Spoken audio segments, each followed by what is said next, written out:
Scott Baum here from Baum Chevrolet Buick in Clinton. Search our big selection of pre-owned cars and trucks by clicking our icon at DeWittDailyNews.com. This is Ryan Utterback with Utterback Real Estate. It's time to make those resolutions. Getting into shape by playing chess? No, like saving money to buy a house. Thinking makes me sweat. And that's why you're the other Ryan. Make your resolution a reality by clicking the Utterback Real Estate icon at DeWittDailyNews.com. News time is 7 minutes after 7 o'clock here on this Friday morning.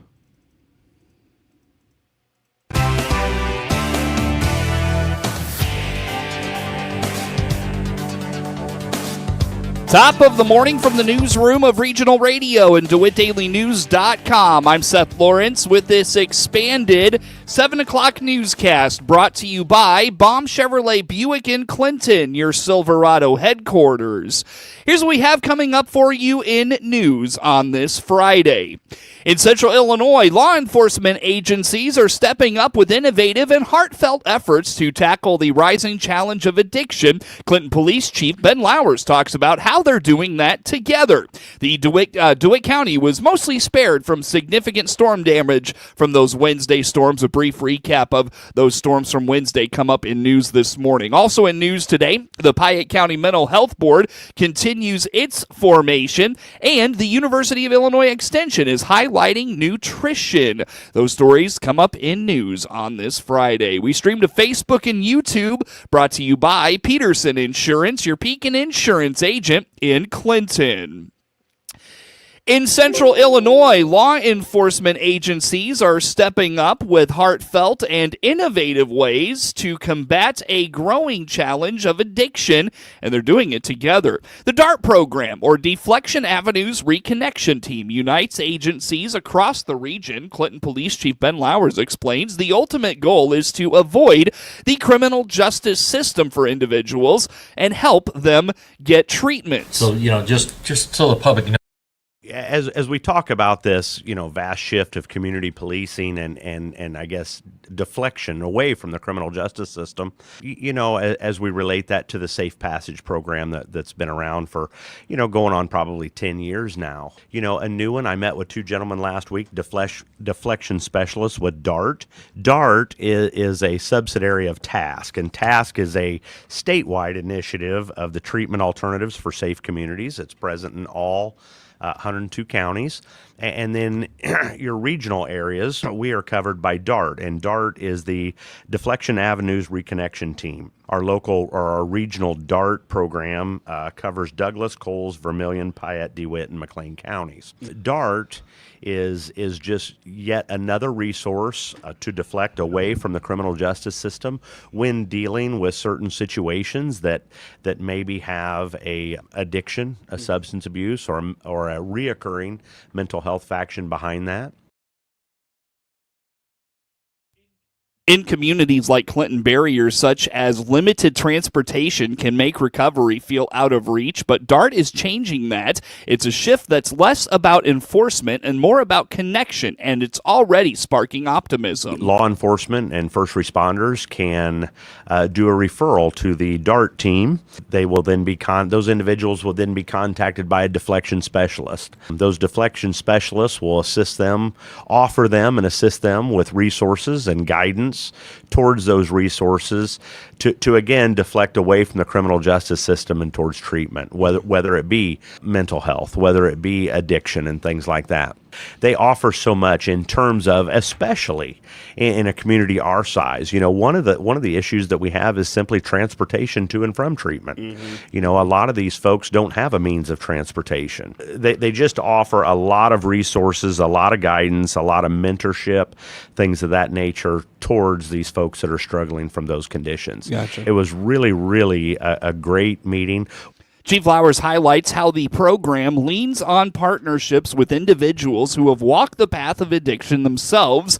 These lived experiences bring a special kind of understanding, strengthening the community policing approach that many departments are embracing. As we're talking about this, or as we were talking about last week, my wheels are spinning and names are already in my head of possible referrals, that we can have these gentlemen reach out to. And one of the things that I really enjoyed about our visit, and you've probably talked with Maggie, with Rosk and whatnot, one of the things that I really appreciate, admire, and respect is that of the two gentlemen that we talked to, one of them had a significant amount of lived experience.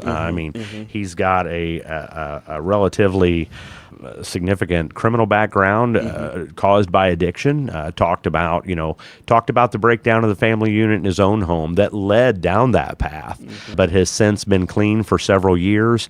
I think when a person like that is able to reach out to that individual who's struggling and whatnot, to me, there's an instant degree of rapport versus someone in a uniform who grew up in the Cleaver home. Chief Flowers is excited about this program and looks forward to the impact it can make in the community. He reminds this program is an extension of the Safe Passage program, which we recently highlighted on regional radio. While Wednesday's storms brought widespread damage and disruptions to parts of Illinois, DeWitt County experienced relatively minor impacts. Compared to the harder-hit areas, the county emerged with limited issues, sparing residents from the more severe consequences elsewhere in the state. Will Pavlik, Emergency Management Agency Coordinator for DeWitt County, told regional radio only minor flooding, slight wind damage, and some hail damage, primarily in the western part of the county, was reported. In terms of damage, there's a few vehicles out in Kenny that got damaged by the hail. But in terms of residential damage, there wasn't a whole lot we had heard of on our end. We knew obviously there was some instances of flooding in basements and in bathrooms, just from the amount of rain we got in a short period of time, and it was coming down really quick. So, and then obviously too, the streets, here in Clinton were flooding pretty good as well, and causing some standing water. So just a whole lot of different conditions going on. Fortunate to get some advanced warning from national weather that this was going on, and we're thankful that everyone seemed to comply for the most part with staying inside and getting aware of that severe weather coming in and doing their part to stay safe. In terms of the high winds, there hasn't been a whole lot. I know there were several people without power, but nothing visibly that we had seen in terms of damage thus far. We're continuing to do assessments obviously throughout the today, and just to make sure that we've got nothing going on from what we've missed.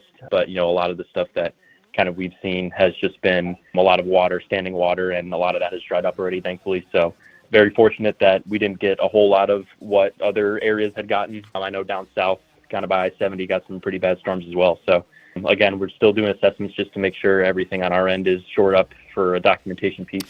No significant injuries or widespread property destruction were noted. Pavlik emphasizes the importance of preparedness, urging families to develop plans for such weather events. He notes with storms striking around the time many people were leaving work, having strategies for various scenarios can make a significant difference in staying safe and managing disruptions effectively.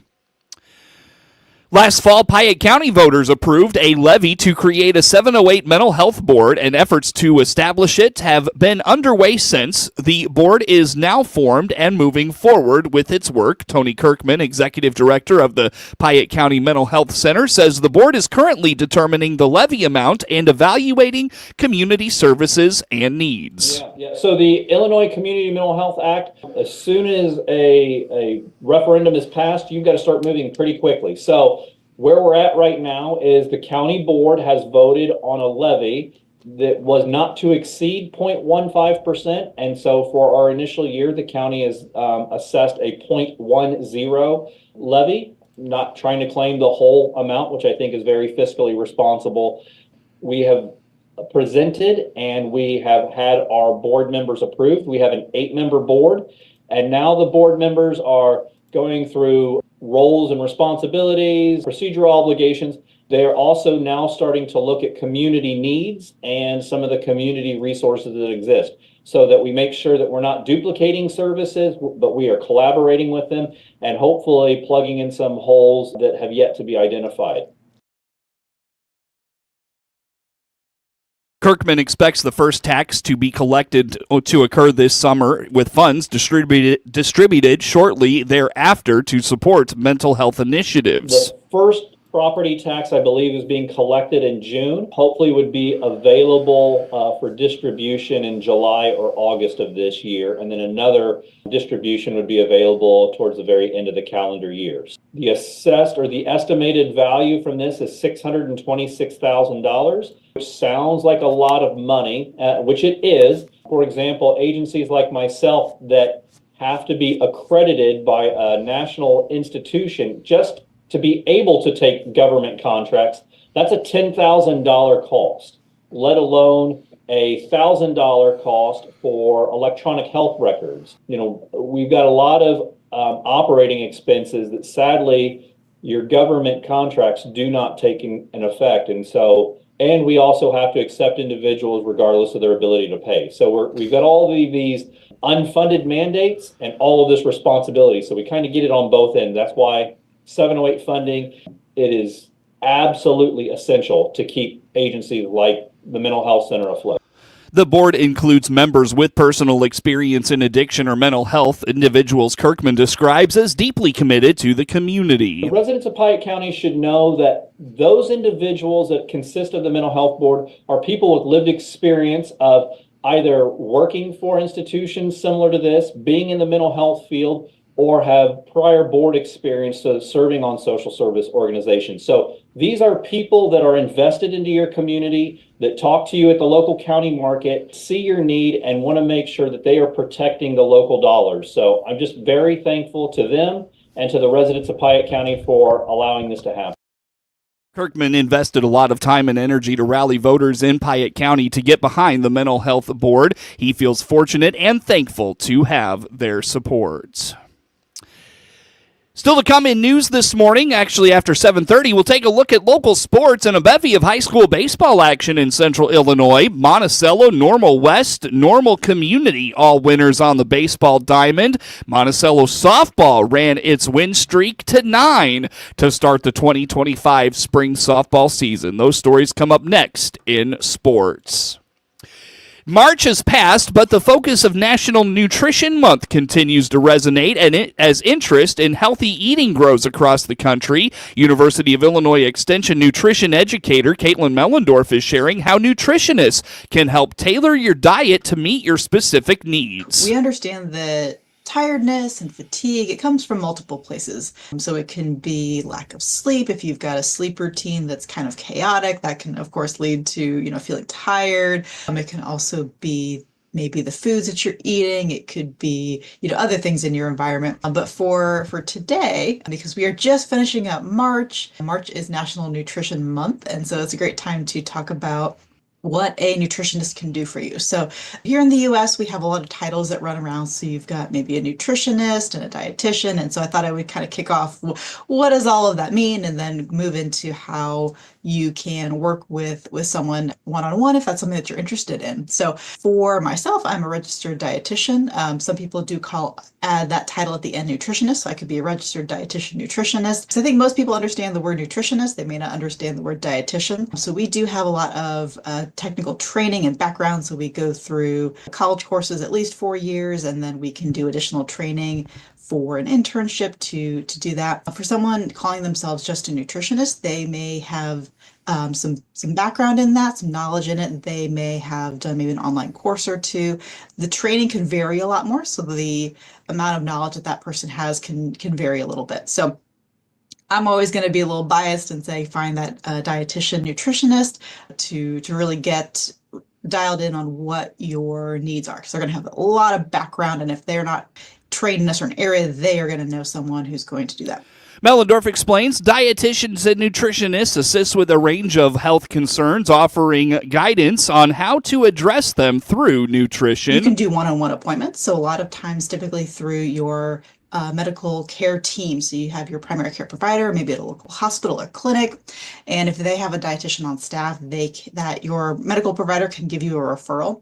So typically those are clinical positions where they're going to be working with things like heart disease, kidney disease, diabetes, other chronic conditions where diet has a strong piece of that care. And so you're going to be able to get that one-on-one time to really figure out how you eat, what you eat in the, certain quantities to get to the goals that you want. So maybe if it's diabetes, it's lowering your blood sugar more consistently. If it's heart disease, maybe it's lowering your cholesterol or your blood pressure. If it is for kidney disease, it's really managing different types of foods so that your kidneys can work depending on what type of other treatments you have going on for your kidneys.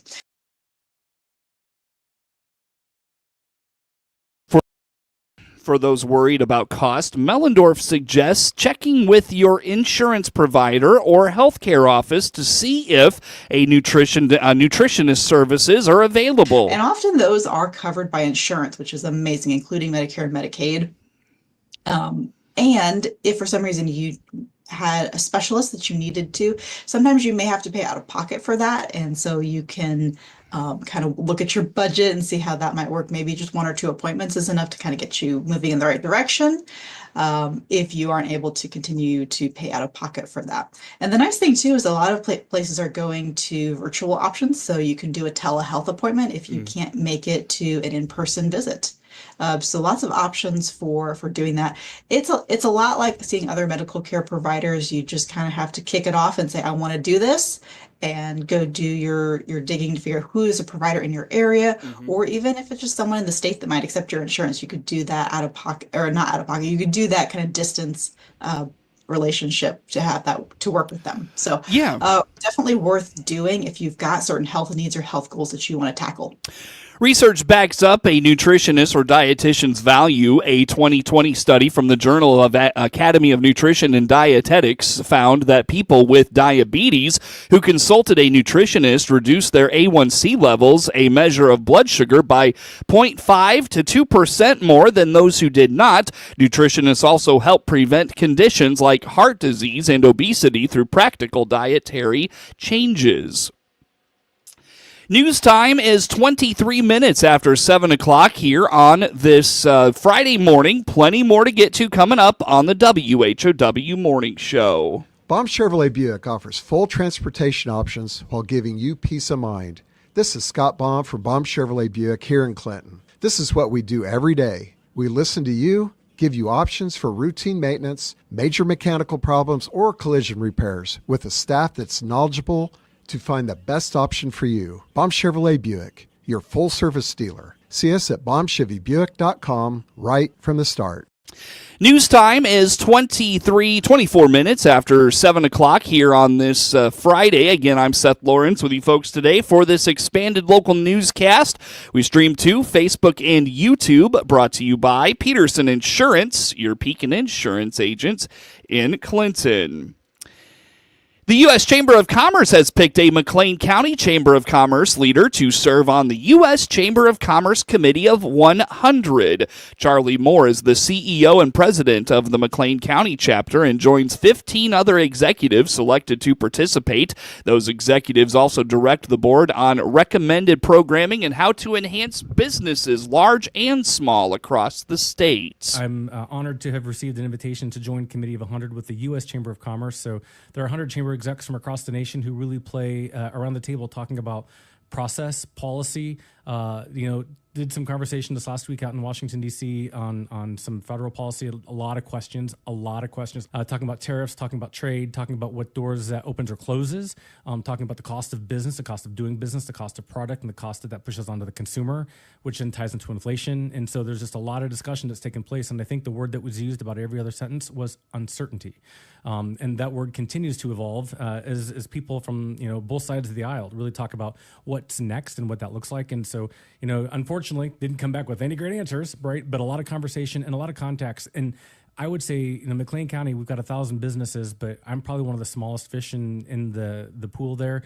We're working with people from the New York City Chamber and the Sacramento Chamber and Austin, Dallas, and Seattle, and players from across the nation who, ironically, when you ask them what their challenges are, they're exactly the same as they are here in Bloomington Normal. So it doesn't matter the size of the community that you represent and the businesses that you have. We're all challenged with the same types of issues. Recently, that board gathered in Washington, D.C. to discuss the policy with the U.S. Small Business Administration. The Chamber of Commerce Committee of 100 advises the U.S. Chamber's Board of Directors on enhancing lobbying and coalition work. Moore represents Illinois and parts of the Midwest on the committee. Bringing attention to skin cancer in the farming community, Dr. David J. Winchester is a surgical oncologist at City of Hope Cancer Center in northern Illinois. Cancer diagnosis that's increasing dramatically in this country related to sun exposure. 1 in 5 Americans will develop skin cancer by age 70, and farmers are at higher risk because of their profession. So if you look at the data, about 1 in every 3 agricultural workers will have a sunburn, at least one sunburn per year. And if you look at the impact of that, about 5 sunburns in your lifetime will double your risk of melanoma. So we've got a patient population that's at very high risk to develop this disease, and a patient population that we can modify that risk with things that are pretty simple. So sun exposure is impactful in all types of skin cancers, and the ones that people hear about, know about, would include squamous cell carcinomas, basal cell carcinomas, and melanomas. And so patients that are diagnosed with one of those types of skin cancers are at risk for the other 2. And it all relates to your lifetime exposure to sun. Dr. Winchester says use sunscreen, wear protective clothing, conduct regular skin checks, and schedule regular dermatology visits to lower your risk. A campaign focused on distracted driving awareness across Illinois returns. The Illinois Department of Transportation, the Illinois State Police, and more than 200 local law enforcement agencies around Illinois will be on the highways looking for distracted drivers in the month of April. Captain T.J. Hernandez of the Madison County Sheriff's Department says you can expect increased patrols and enforcement zones the entire month. Distracted driving can be just as dangerous as driving while impaired. It could be signs similar to an impaired driver, somebody weaving in a lane of traffic, somebody driving slowly or excessively fast. Bottom line is driving demands your full attention. Arriving late somewhere is always better than never arriving. We encourage people to stay focused, stay safe, and reach their destination without distractions. Use of all cell phones in work and school zones are prohibited. The use of any electronic device to text, email, access the internet, or otherwise communicate electronically while driving is prohibited in Illinois. News time is 29 minutes after 7 o'clock here on this Friday morning. Coming up in sports this morning, Monticello, Normal West, Normal Community, all winners on the baseball diamond yesterday. Elsewhere, the Monticello softball team ran its win streak to 9 to start the softball season. Those stories come up next in sports. We stream to Facebook and YouTube, brought to you by Peterson Insurance, your Pekin Insurance agent in Clinton. And news is brought to you by Baum Chevrolet Buick in Clinton, your Silverado headquarters. A look at local sports follows network news. With SRN News, I'm Rich Thomason in Washington. President Trump predicts a booming stock market as a result of his policy on tariffs, but it's not happening yet. Back this morning, Wall Street futures are sinking deeper into the red. Following yesterday's fear-fueled sell-off, the Nasdaq lost about 6% of its value. Some places already suffering after deadly severe storms could be in for more trouble. Flood advisories extending from the southwest to parts of the northeast. 7 deaths blamed on this week's powerful storms. South Korea's Constitutional Court, voting unanimously, has removed embattled President Yoon Suk-yeol from office. This sets the stage for an election within 8 weeks. Search teams still pulling bodies from the ruins of buildings a week after a massive earthquake rocked Myanmar, killing more than 3,100 people. Dow futures are down 1,243 points. Nasdaq futures off 603. More details at srnnews.com. Share 55. With SRN Sports, I'm George Williams. In NBA action last night, a close game between the Grizzlies and the Heat. A 2-point margin goes to the Grizzlies, 110-108. In a game that could be a possible matchup of playoff contenders, it was the Warriors defeating the Lakers, 123-116. Magic over the Wizards 109-97. The Bucks beat the 76ers 126-113. Timberwolves over the Nets 105-90, and it was the Trailblazers winners over the Raptors 112-103. In NHL action, in overtime, the Blues beat the Penguins 5-4. It was the Canadiens over the Bruins 4-1. Senators beat the Lightning 2-1. Avalanche were 7-3 winners over the Blue Jackets. Stars beat the Predators 5-1. Kings over Utah by a 4-2 score. The Flames over the Ducks 4-1. Jets shut the Golden Knights out 4-0. Oilers over the Sharks 3-2. This is SRN Sports. Major League Baseball, a milestone for young Aaron Judge. He started another home run barrage for the Yankees to avoid a sweep by the Diamondbacks, winning 9-7. His home run is his 500th extra base hit, and that makes him the third fastest Yankee to accomplish that feat after Joe DiMaggio and Lou Gehrig. So pretty elite company for Aaron Judge to join in that milestone. Elsewhere, Red Sox over the Orioles 8-4. Phillies beat the Rockies 3-1. It was the Astros over the Twins 5-2, and the Brewers were 1-0 winners over the Reds. NCAA women play their Final Four tonight. It'll be Texas against defending champion South Carolina, and UConn takes on UCLA. In pro golf, it was the Valero Open, and the first round yesterday in San Antonio. Leader is Sam Ryder by a shot at 9 under par. And NCAA men's basketball, all the number ones play in the Final Four tomorrow. Florida against Auburn, Houston against Duke. This is SRN Sports. Time now for a look at sports. I'm Seth Lawrence with this report. A 4-run sixth inning propelled Monticello to a come-from-behind win over Prairie Central. 6-3 in Illini Prairie Conference high school baseball action Thursday in Fairbury. Trailing 3-2, Coy Williams and Eli Kraft hit back-to-back two-run singles to put the Sages in front for good. Gatsby Grant relieved Williams in the bottom half of the frame and struck out all four batters he faced for the victory in holding on to the win. Williams allowed 3 unearned runs in 3 2/3 innings. The junior struck out 5, walked 2, and permitted 2 hits. Williams and Carter Foran each had 2 hits at the top of the order for Monticello. Williams drove in 2 runs, while Kraft drove in 3, finishing 1 for 3. Eric Arnold had an RBI and was 1 for 3 for the Sages. Cole Basak finished 2 for 3 for Monticello. The Sages are 7-2 overall and start 1-0 in the Illini Prairie Conference. They travel to Gibson City this afternoon to take on GCMS.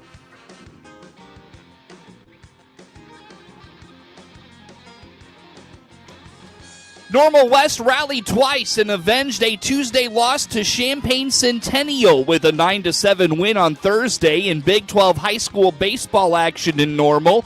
Chase Newth brought home Cooper Temples with a sac fly in the 4th inning to put Normal West in front 7-6, its first lead of the afternoon, but the Chargers tied the score in the top half of the 5th inning. The Wildcats would answer the bell again as Ryder Kuhn scored Sean Jenkins to make it 8-7. Jenkins' single in the 6th inning gave Normal West an insurance run. The Chargers jumped out to a 3-0 lead after the top of the 2nd inning. Normal West answered with 2 runs in the 2nd to cut the deficit to 3-2. The Chargers got a run back in the top of the 3rd to go up 4-2. The Wildcats answered with 2 more runs to tie it at 4. After a 2-run 4th inning made it 6-4, Normal West rallied again with a 3-run 4th to go up 7-6. Torrin DeLary hit a 2-run homer for the Wildcats, while Jenkins drove in a team-best 3 runs, and Temples had 2 RBIs. Normal West is 7-2 overall and 1-1 in the Big 12. They will host Urbana on Friday. Normal Community outlasted Bartlett 7-1 in non-conference high school baseball action from the Corn Crib in Normal on Thursday. Gavin Swartz struck out 9 across 5 innings of 1-run ball for the Ironmen. Max Heineman drove in 2 and was 2 for 4. Andrew Nauer finished 2 for 4 with a double and 2 RBIs. Tice Beckman added a 2-run pinch hit double for Normal Community, and Gavin Michaels doubled in a run. The Ironmen are 5-3 overall. They travel to Danville this afternoon. A.J. Charpentier struck out 10 and went the distance, leading Jacksonville to a 2-0 win over Lincoln. The junior right-hander allowed 1 hit and issued 2 walks. The Crimson scored runs in the first and second innings, easily providing enough run support for Charpentier. Austin Lucas had the only hit and drew a walk for the Rail Splitters. Drew Hayes was the only other base runner for Lincoln. Parker Grau allowed 2 runs on 9 hits and 6 strikeouts across 5 innings. Lincoln is 6-3 overall. They will host a round-robin tournament with Mahomet Seymour at Mount Carmel High School on Saturday. Cassidy Stoffel twirled a gem and drove in 2 runs, leading Monticello over Prairie Central 5-1 in Illini Prairie Conference high school softball action on Thursday in Fairbury. Stoffel allowed a run on 5 hits in 7 innings of 1-run ball while striking out 7. She was 3 for 5 with 2 doubles and 2 RBIs. Madison Highland doubled in 2 runs for Monticello. Lucy Leatherwood was 3 for 4 with a run scored. Ashley Stiverson finished 2 for 3 with a run scored for the Lady Sages. Monticello runs its win streak to 9 to start the season, going 9-0 overall and starting 1-0 in the Illini Prairie Conference. Denny Hamlin ended a 10-year winless streak in Martinsville, holding off teammate Christopher Bell with a dominating performance. The NASCAR Cup Series heads to Darlington for its annual throwback weekend. Last year, Brad Keselowski broke his 3-year losing streak while keeping Ty Gibbs at bay in the final laps for the win. At Martinsville, Hamlin took the lead early from Chase Elliott and never looked back, leading a race-high 274 of the final laps. Practice and qualifying are at 11:30 a.m. on Saturday. Race time is 2 p.m. on Sunday.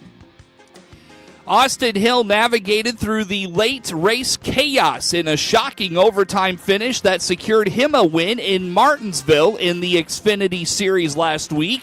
The Xfinity Series heads to Darlington this week. Riverton native Justin Allgaier led 119 of 147 laps last spring, using a dominating performance to earn his first victory of the season and 3rd career win at Darlington. Practice and qualifying are at 9 a.m. on Saturday. Race time is 2:30 on Saturday afternoon.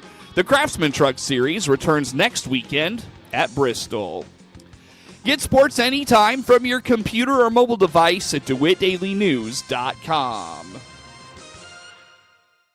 This is staff meteorologist Jennifer Wojcicki with your regional radio forecast. A flood watch continues until 7 a.m. Sunday. Rain showers likely today, otherwise over